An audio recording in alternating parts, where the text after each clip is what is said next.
Welcome to the Gen AI podcast, where the future meets fun and tech talk trends.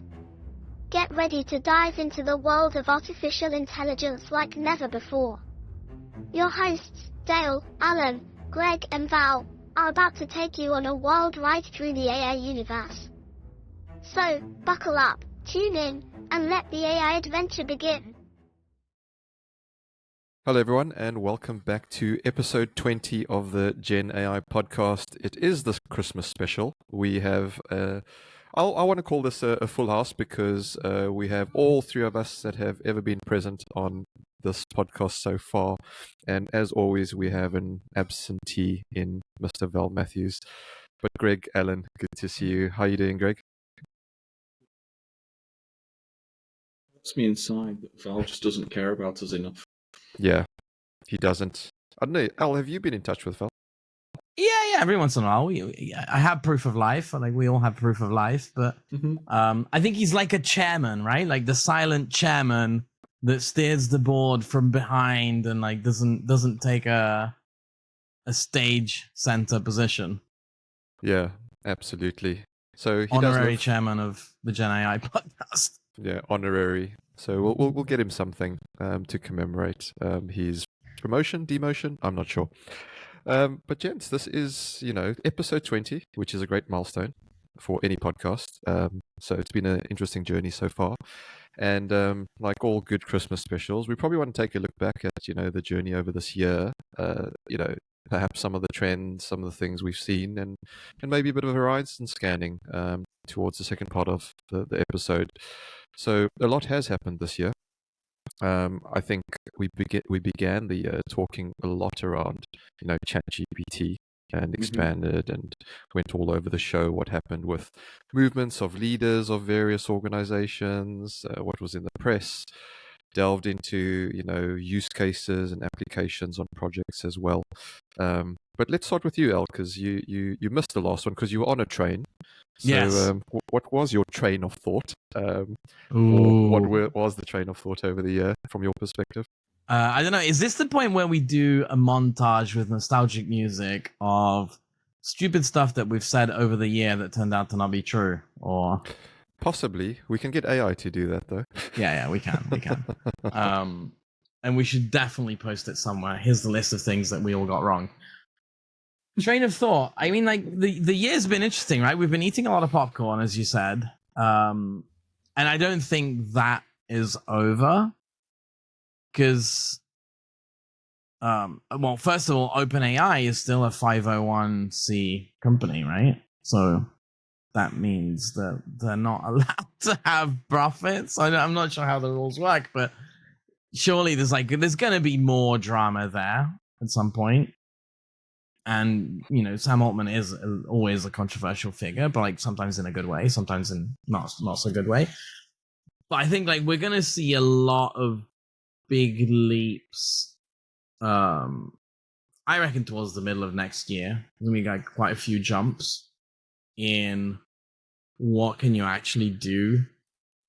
I've been saying this actually on this podcast for a long time, right? So like I think 2025 is the year where people actually start using agents and giving them things to do. Actually, like one of the recent ones that I thought was really exciting is that if you look at Copilot now, you can just assign things to agents to do and walk away and come back and like hopefully they've done them, or they ask you follow-up questions. But I think that that's the behavior, right? So finally we'll start getting into the end of SaaS sort of world, I believe. And it's like it's not the end, it's like the beginning of the transition. Yeah, we spoke, keeping on the theme of trains, I think we spoke a couple of episodes ago around how this ChatGPT train started with everyone on board, and it got to different sort of forks in the road, so to speak. Mixing my, I think I'm mixing up my various analogies there. Forks in the railway. Forks in the railway, in the track. Yeah. And people went off sort of more technical ways, more creative ways, and some people got off the train as well. But Greg, if we Yeah. bring you into that as well, in terms of what's happened over the year, we spoke around behaviors, adoption. There's also definitions, and I think we've had a year of people exploring and defining and understanding what these things actually mean. And so we also spoke quite a lot about misconceptions as well. And I think it's probably been a year of clarity. Well, not clarity. Things have become clearer. I don't think they as clear as they will be going forward yet, but I think it's been a journey of learning. Would you agree with that or disagree? I just see it as this is the natural progression that's written in every textbook about the emergence of some new technology or capability, and it's the whole innovators, early adopters, early majority, late majority. Like, it's the whole thing there. And what's happened is that for the past 50 years, AI was in the innovation space, and then in a couple of industries in the last 20 years, for example, like internet search, marketing, these kinds of things, it popped here or there into big companies' boxes. And then with the release of ChatGPT, suddenly it went mainstream accessible. And you've got a whole host that's been released as alongside. So pictures, music, text, lots of different businesses being built off that. And what I actually think is that that kind of mainstream feel, because it doesn't matter what something is, what matters is how it's perceived to be. And it suddenly became perceived to be a big thing in 2023. 2024 for me has been the majority of people coming to terms and learning about what this thing is, just like the mass kind of came to terms in the early 2000s with what a mobile phone was and also what a social media was. I'm old enough to know when, like, my friend was like, "Oh, shall we get on Facebook?" And I was like, "What's a Facebook?" And I sat there in my dorm room on my first year at university being like, what, why do I? And I was like, and first I was like, "Oh, it's free storage for my pictures, I'll stick them on." And so we've all been through it. The big thing for me is the amount of money that's been dropped this year in data centers. Forget all the don't get me wrong, OpenAI and there's some mega bucks we're talking there, but nothing compared to the amount that's being dropped on data centers, which essentially is the governments and the richest companies in the world basically saying this is the future infrastructure that we need to actually be competitive in the human race. And to me, that's like, right, so we're well on the uptick of the early majority curve, but we haven't yet even hit terminal velocity. We'll hit terminal velocity when all of these data centers start to come online next year, the year after that, and suddenly the capacity of humanity to put algorithms through the processing just shoots up by 100x. Yeah, it's crazy to think about, and a whole host of sort of thoughts come back over things we've discussed this year. And I love the fact that, Al, in the background, your train gives us the sound as it goes over the tracks. Oh, can you hear it?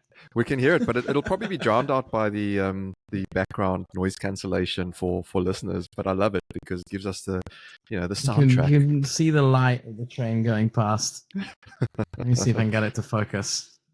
There's like one that's parked and one that's moving. Oh, you got some cool stuff on your shelves there. I know we're going off the episode. Sorry for the listeners here, but there's some cool trains, there's some cool gears. There's a guy waving at me. So the You've good thing actually is, got a train track. Oh my god, that's what you're talking about. That's awesome. Yeah, pretty cool, eh? So it's all in theme with the train of thought. Yeah, exactly. As if we've done it on purpose. We're not following a script. It's all improvised. Yeah, but if you recall, when I think the start of this year was when ChatGPT brought out their builder, where anyone could go and build their own, GPT. And we mused over whether or not this would become sort of like the app store, the Android app store, where everyone would go and build their apps and put that on the app marketplace. I don't know if that many people have actually gone out and used other people's GPTs that they've built. I personally tested a few, but haven't really gone and used them myself. They have. And then do you think people have? Yeah, it's about this is about the artistic licensing of words. So there's a huge number of businesses that have built apps that are selling them as capability. One that I think is like we talked about before, but it's so weird to me is personal companionship, Yes.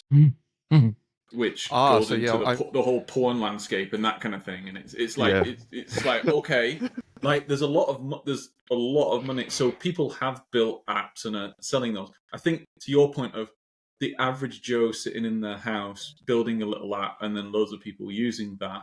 Almost like the average Joe filming something and sticking their footage on YouTube, and the average person watching that, it hasn't hit takeoff velocity yet because there's still there's still some polishing around the edges that needs to be done.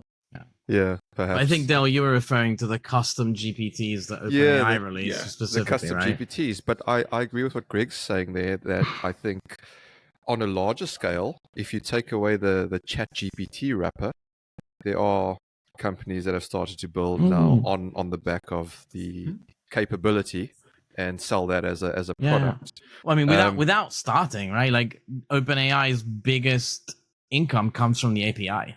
Yep. Right? Like by orders of magnitude, not even a little bit.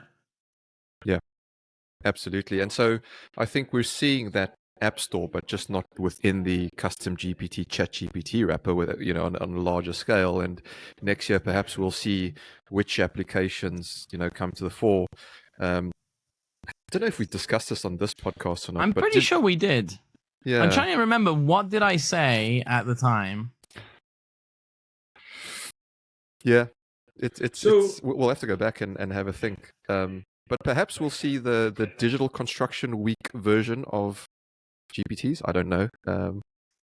I can definitely see the emergence of what I'm going to be called hiring platforms for AI agents, which is really what they are. Because if we take the analogy all the way, an AI agent is a worker of some kind, and it can be a personal worker, which is a consumer thing, or it can be a business worker, which is a business thing.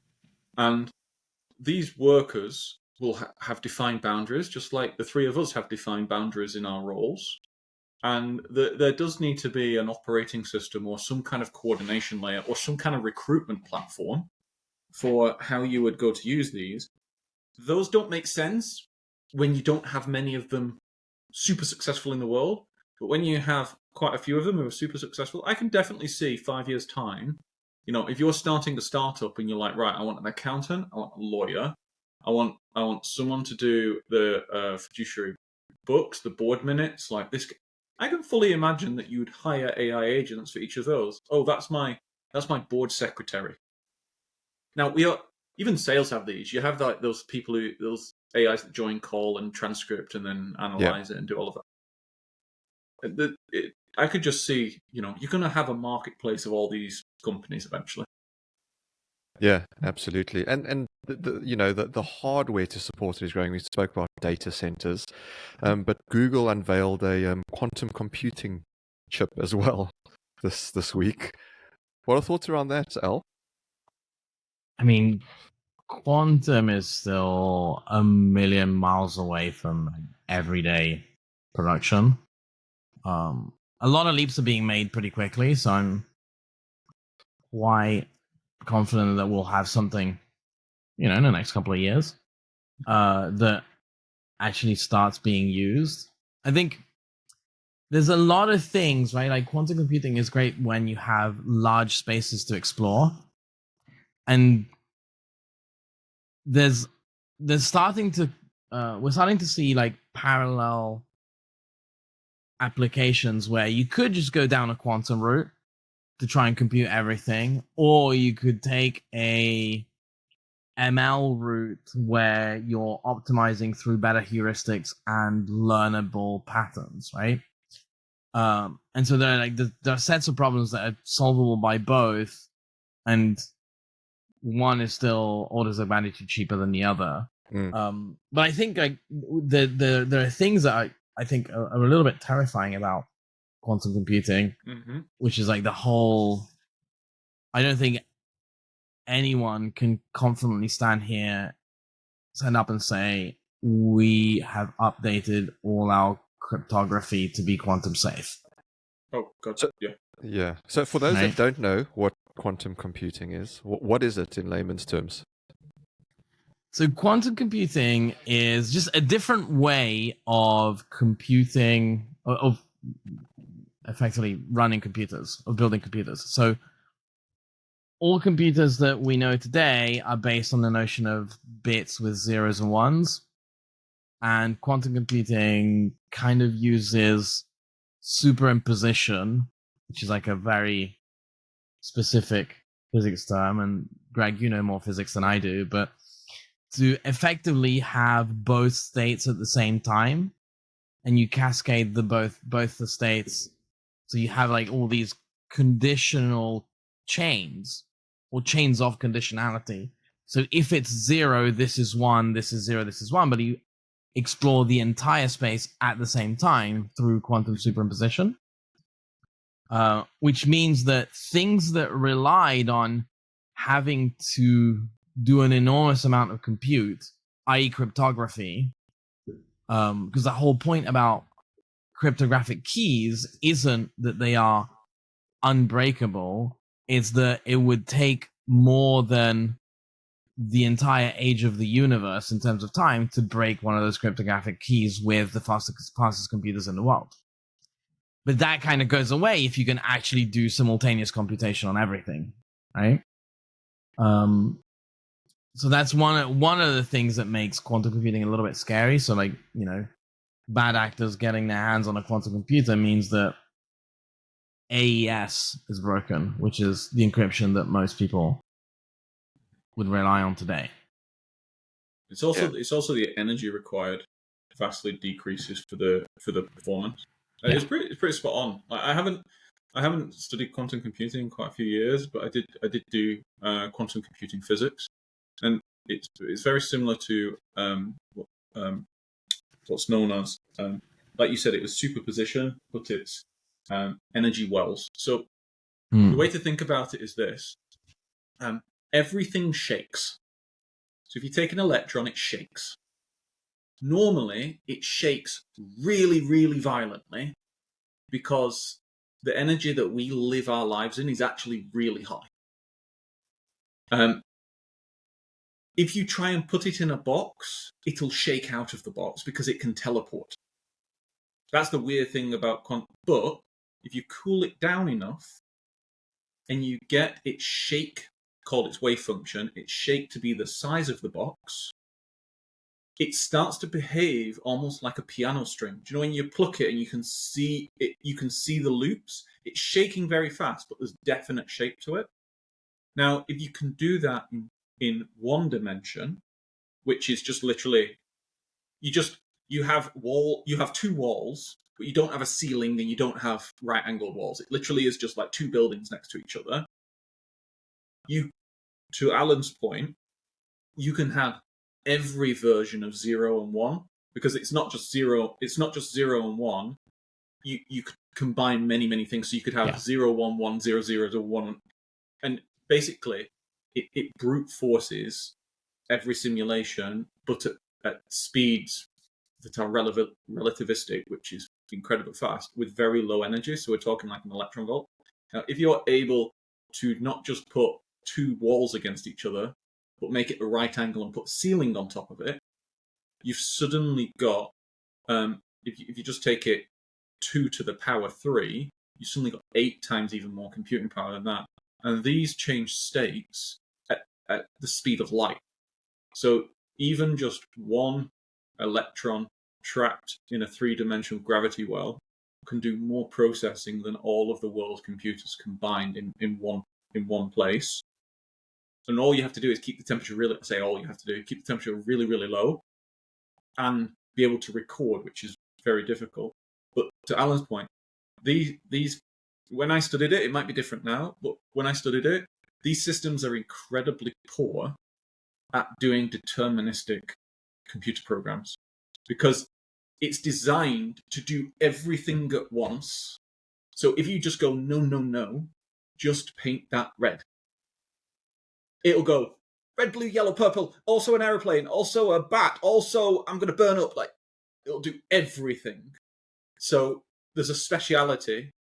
You'll need some kind of thing, some kind of computer, like CPUs or GPU or whatever, to actually do, no, I just want you to do it red.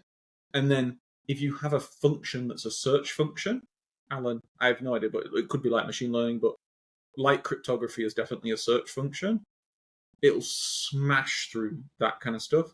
And when I was learning this, the professor was essentially calculating and showing that actually the most powerful computer you can build is a full integration of all different types of computing. Mm-hmm. Which, by the way, is kind of how the human brain is wired. It's like every single human on the planet, if you submerge them in water so you can't breathe, will panic.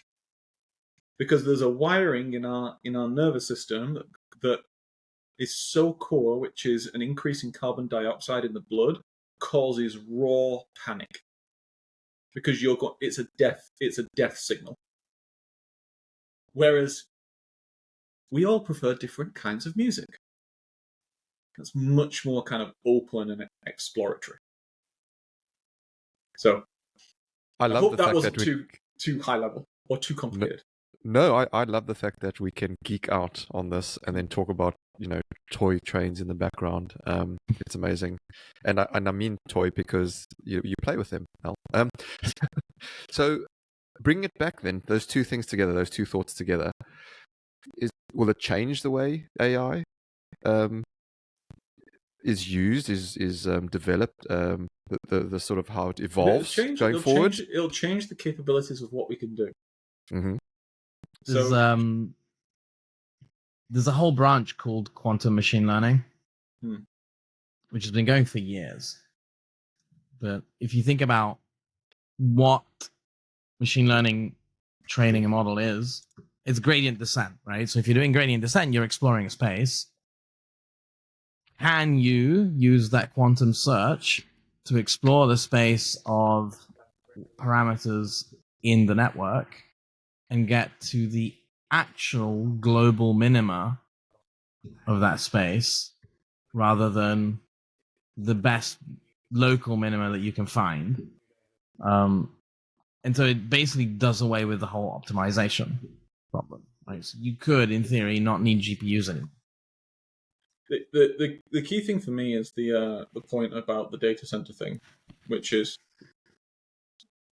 let's actually think about it at the opposite. What humanity is not doing, it is not allocating its huge amounts of its finite resources to massively increasing processing capacity and massively decreasing process cost in terms of, I don't mean money, ignore money, I mean like energy requirements and space requirements and all of these kinds of things.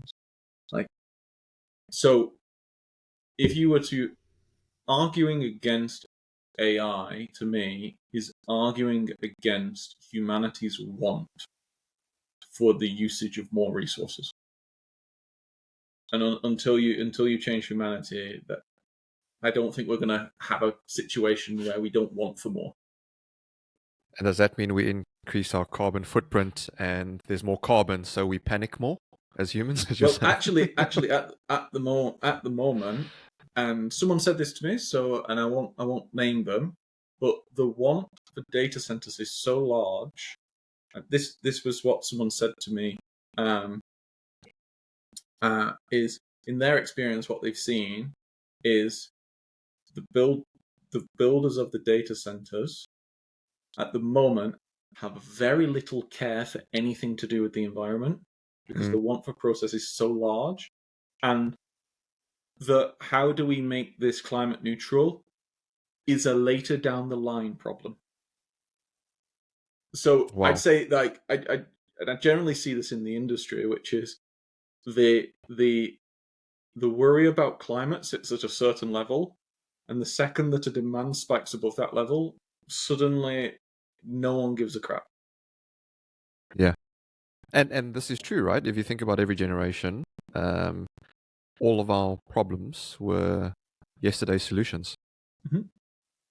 Yep. And it's the cycle, the seasonality to it, if you think about it, where we're trying to solve things for today, and then what are we actually creating? Which is an interesting conundrum, because we're talking about what's happened this year and then what's going to happen next year.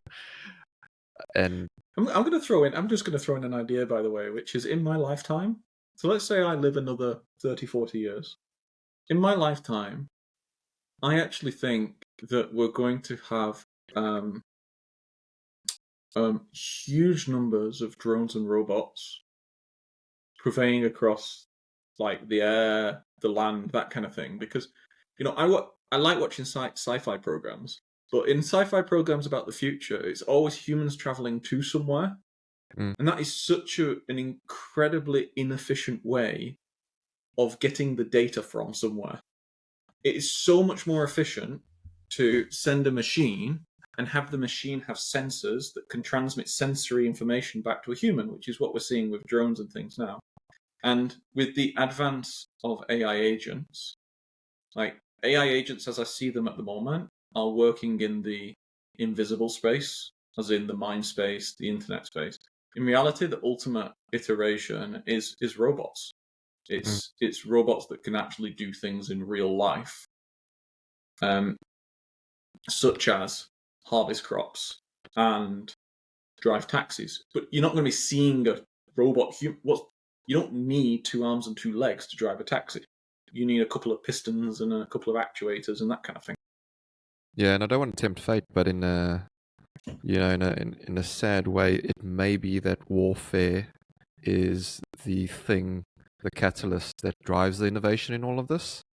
Warfare's always generally the thing that drives it. Like, there's some fantastic books about think about this. Why was Europe so far advanced compared to, like, Africa and the Americas, the South Americas, even elements of the Middle East and China, even though it actually didn't, like, Chinese had gunpowder and didn't have the technology.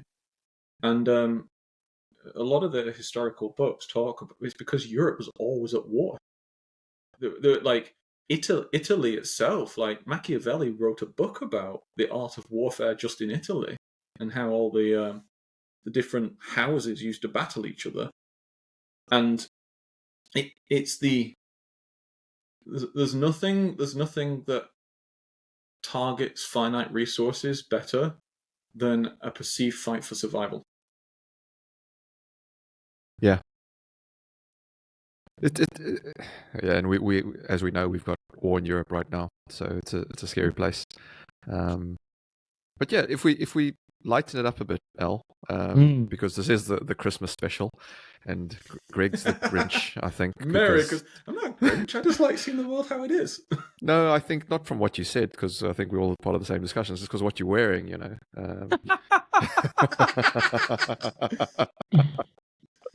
We've got our Christmas jumpers on, Yeah. But no, this isn't my Christmas jumper. I'm just a dark person.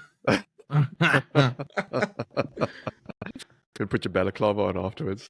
Be good. Oh, now you're, like, taking me back to the north of England.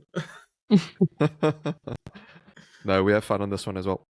But look, no, I think it's great because there is a lot to be done in the space, and I think next year, you're right. There's going to be a lot more maturity in the AI space. We saw the likes of this week, I think, where ChatGPT added Sora to some of its open models and things like that. 12 days of shipmas. Is that what they call it, right? Like they're releasing stuff every day for 12 days. Okay, awesome. Yeah, I didn't quite get on the 12 days. Yeah. But yeah, it's if we futurescape a bit, right? And this is where I know we crystal ball gaze on every episode almost, but what do you think are going to be based on what you know from this year, what do you think are the key themes or topics or things that will emerge next year that will be sort of game changers?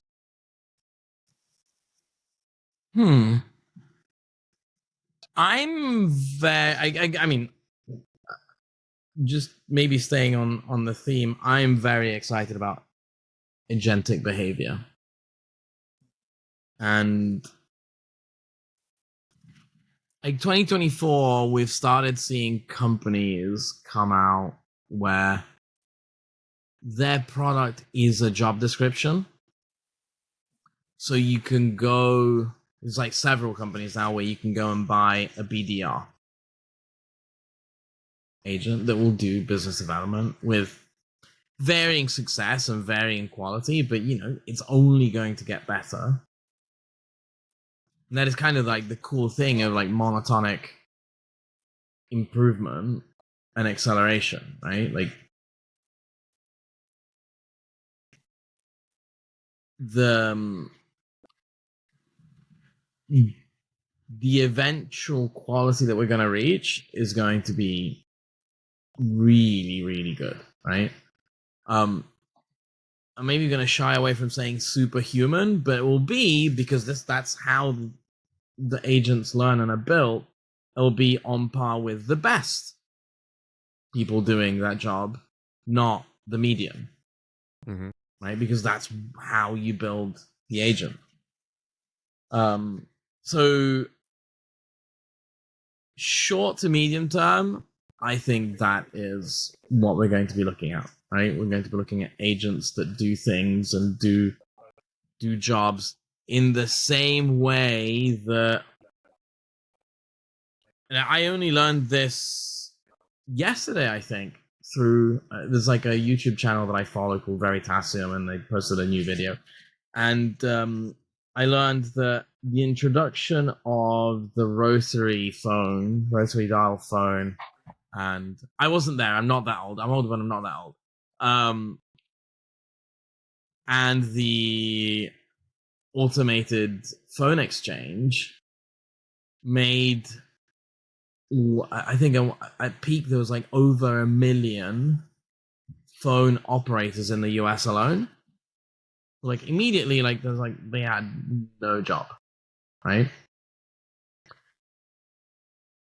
And what actually happened is that they found something a little bit more meaningful than just plugging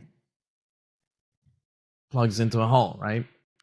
And I think we're gonna just start seeing a shift of what jobs exist and how they're gonna change.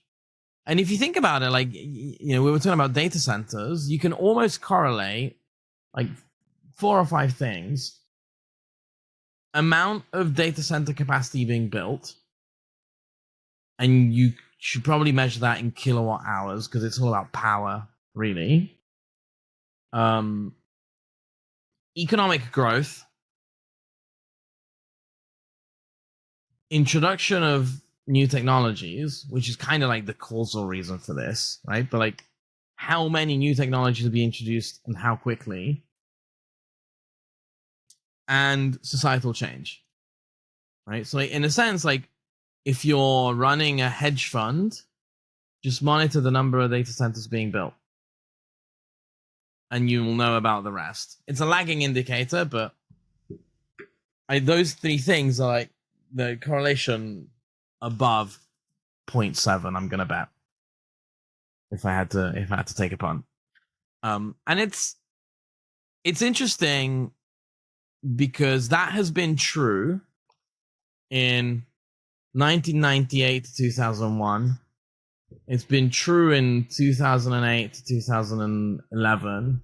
It's been true 2014 to 2018, and it's definitely true 2019 to 2024.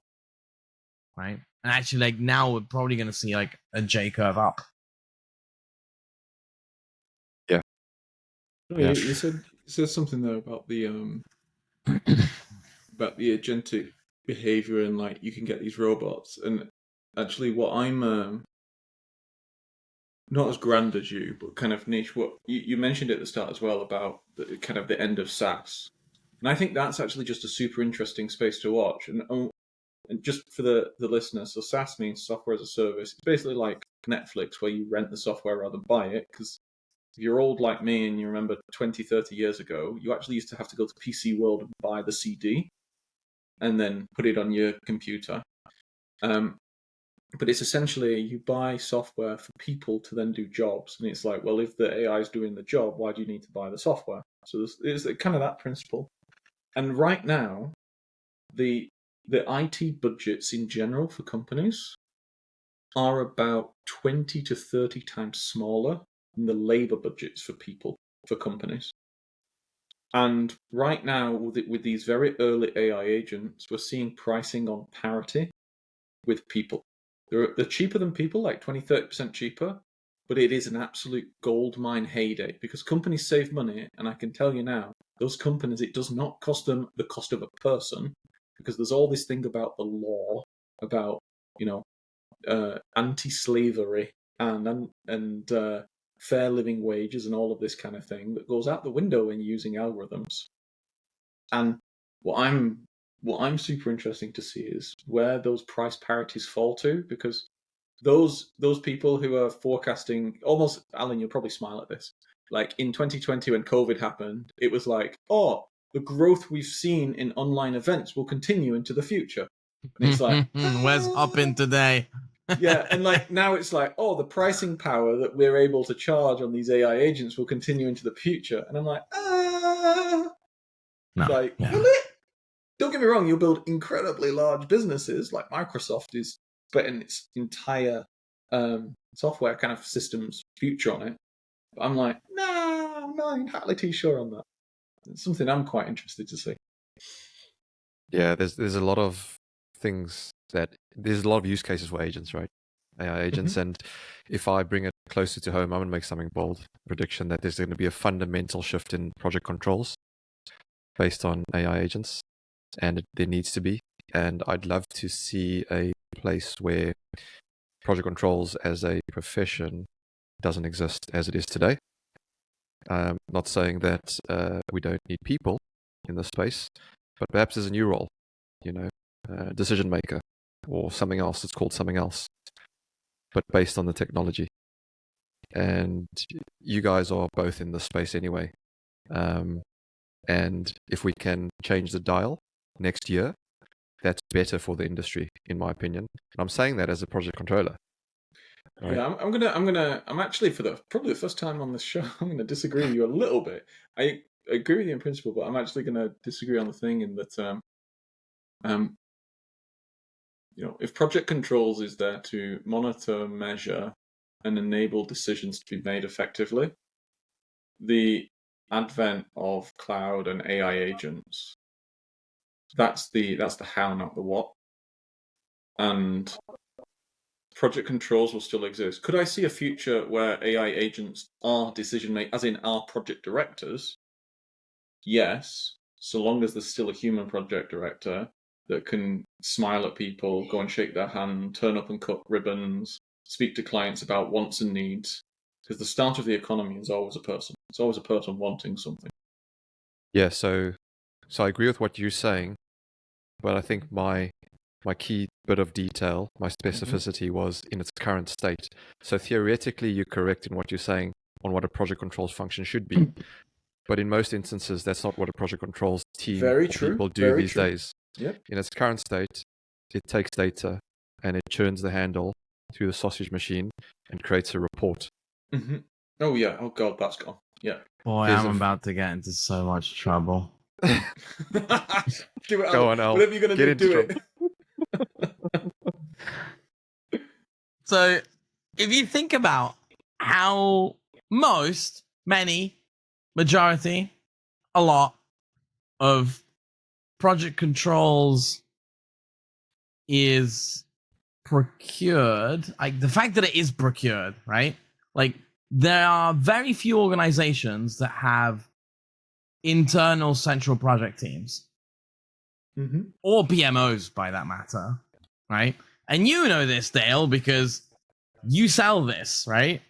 And just that notion of something that you hire a consultant to do is a motion that is very similar to something that you could buy an agent to do.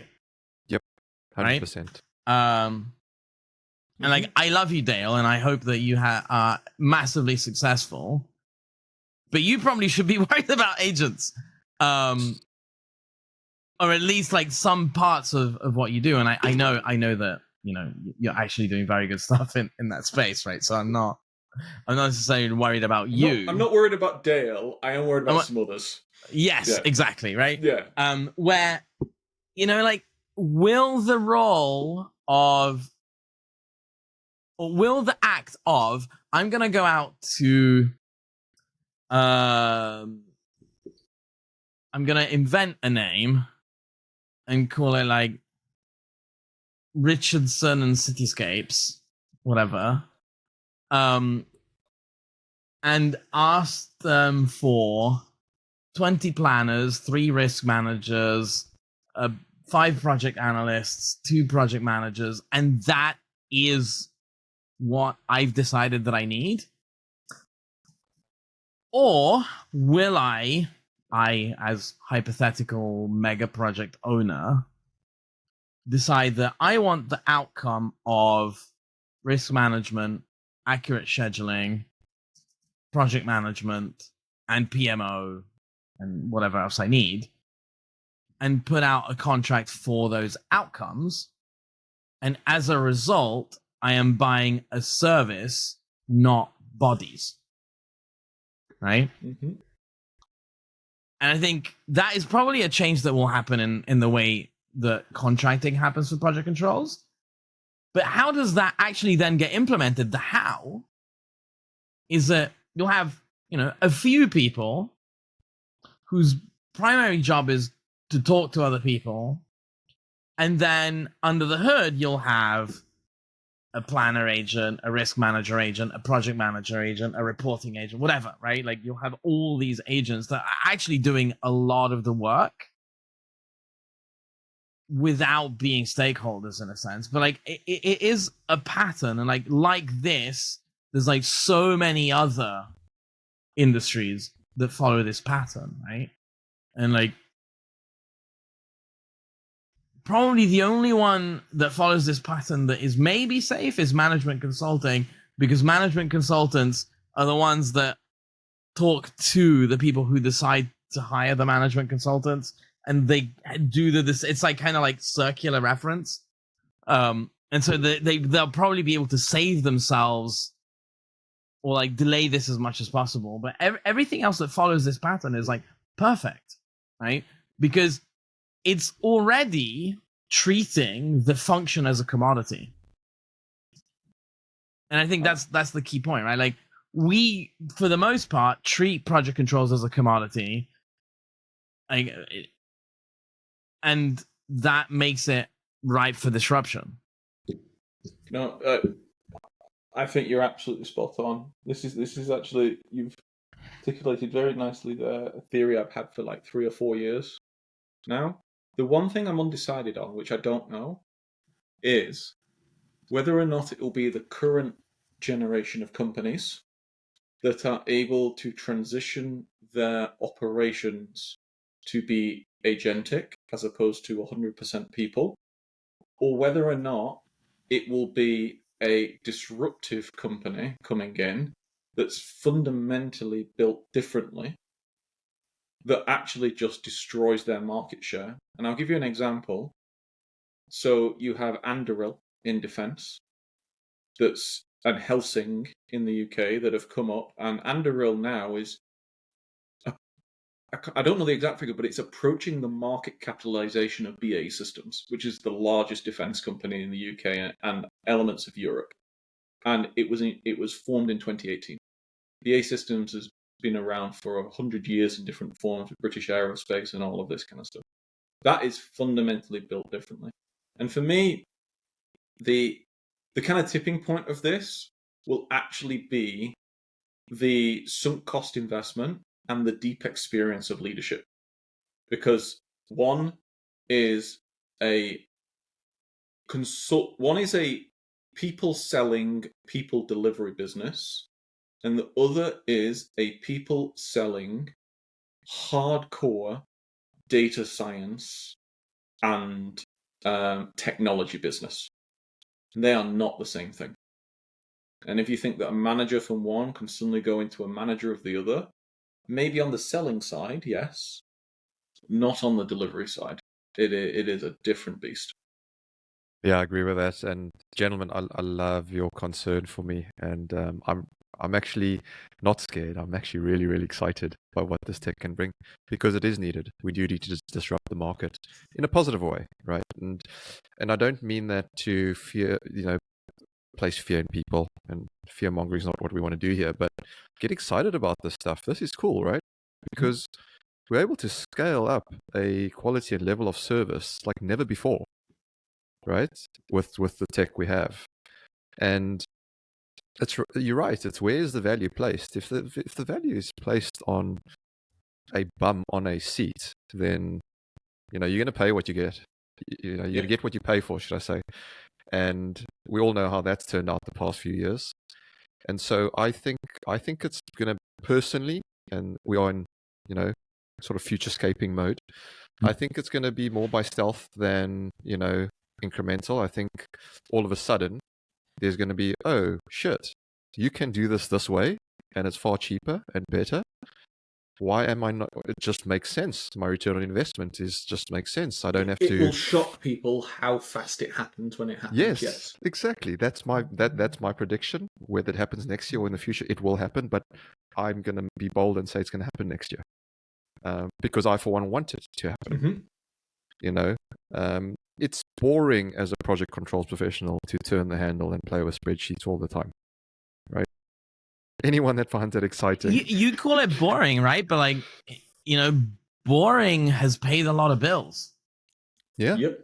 Right? And that's why a lot of people are worried, because it's easy also to turn up, crank the handle, go home. Which, if we're frank, that's what, your mediocre project controls person ends up doing a lot of the time, right? And there are good ones that don't do that, but there's also I'm being generous by saying mediocre, that just turn up, crank the handle, go home. My counter to that would be, isn't it even easier if an AI agent, project controls agent, did all of that for you, and you looked at it and went, oh, okay, yeah, that makes sense, and then sold it in terms of the way you communicate and tell stories and the human element to it, Yeah. I don't know. Yeah. So the thing that makes it controversial is that the people cranking the handle all of a sudden are redundant, right? That's okay. It forces us to evolve as people as well as with the tech. And I'm okay. I've always been okay with evolution, I guess. But this is great. We're giving the people what they want. Discourse, debate, and perspective. I love it. But yeah, there's lots, I think. Is there anything else we want to put on the table, gents? I mean, we could probably talk about this for days. I think it's just it's a very, very well. It depends on your perspective on the world. It's either an incredibly worrying time where you're hoping to hit retirement as fast as possible and get out of this race, or it's an incredibly exciting time where things are happening in the space to which you've got employment and experience. And I'd much rather be in an exciting space than live in fear. 100%. And the difference is all in mentality, right? Because the only thing that is really true is high levels of uncertainty. So what is your risk appetite, and how do you approach uncertainty is literally the only thing that makes the difference between those two mindsets. Right? Are you going to be in fear of things changing, or are you embracing the fact that through volatility you might get a big gain? Yep. I agree. And you just got to figure out how. Yeah. And the opportunities are there, and they're massive. Yeah. Great questions. And I'm sure all of those listening to this episode will be like, let me ponder that over Christmas while I sip on my port. But I think it's... And sharpen the pitchforks. Exactly. But no, it's great. I think we've given listeners a lot to ponder on this year, and certainly going into next year. And hopefully, as you're listening to this, folks, give us feedback as well. Maybe you disagree. Maybe you think something else. And we love that as well. Add comments on LinkedIn. Message us directly if you really want to. But yeah, give us that feedback. But look, before we end the pod, any special holidays or any special things you're going to do over Christmas, gents? Greg? Not think about this. I'm gonna, Just switch off. I'm gonna I spent go 50 weeks a year completely thinking about offline and this. hide in a hole. There's 2 weeks where I'm not. I am going to not engage brain. Yeah. Like it's funny because like what I hear a lot is, you know, from everybody else is the opposite. Like, oh, I'm finally gonna have some time. I'm gonna start playing with like some AI. I'm gonna try some experiments. Gonna try some things. And parents like, I'm gonna do gardening, play with the kids, and maybe finally finish the train set. Yep. There you go. There you go. Yeah, I'm similar as well. I'm just gonna switch off, get some exercise in, play with the kids, read books. You know, things you can't really do in the day to day. So, rest up, folks. Hope you have a. If you want to play with AI, go play with AI. Just don't reach out to Greg, Al, or myself. We will be offline. Yep. I You mean, can well, reach out, I'll you just- probably you- still what you- respond to messages, right? Because I have a phone and I'm not gonna turn it Nope. off. But Nope. But- I'm disappeared. Or we Al, should you'll- do, Greg. If you come to London, we should do a Gen AI Christmas dinner Yeah, with a cardboard cutout of Val. I think that'll be great. I'm in Take for a that. photo. Yeah. Yeah, definitely. Let us know. But or you could just get your AI agent to respond for you, Al, if people message you over Christmas. You know what? Let's make a Val agent to join the Can we podcast. please make a Val agent, but model it off Brick from Anchorman? Yes. Yeah. And instead of Yes. I love lamp, he's just like I love project controls or something like that. Yes. I love Okay. controls. Onto this. Okay. That's what's happening over Christmas. I'm gonna spend some time on Synthesia. Is he going to invite us to a party in his pants? Yeah. And on that cliffhanger, folks, we wish you a fantastic festive season. Hopefully you get rested. Hopefully you've enjoyed what we put out. Hopefully a bit of entertainment, but information as well. As Greg put it in the last episode, it's basically a few mates in a pub, except a virtual pub, sharing ideas and thoughts and opinions. And hopefully you get something out of that. We enjoy it. I certainly learned a lot from Al and Greg. Hopefully you do as well. But we thank you for spending time with us. We thank you for your attention and have a happy and safe holidays. And we'll catch up with you in the new year. Thanks, Greg. Thanks, Al. Until next time. Bye-bye.